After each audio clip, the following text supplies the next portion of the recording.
Okay, so I've been stirring this a good maybe 3 to 4 minutes, and you can still see that there's still paste in here.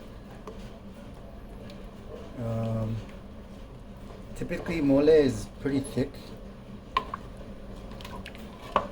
so I'm gonna add just a little bit more broth.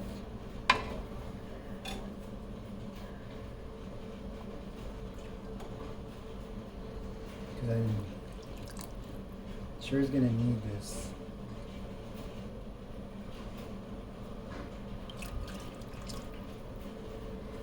And yeah, that's why you kind of you leave the chicken to the side with the broth, because as you're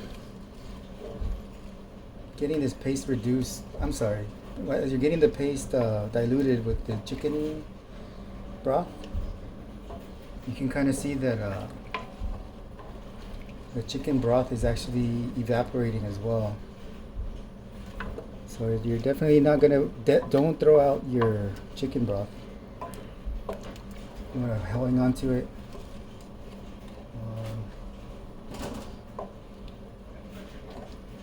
Yeah, this is gonna take a little bit.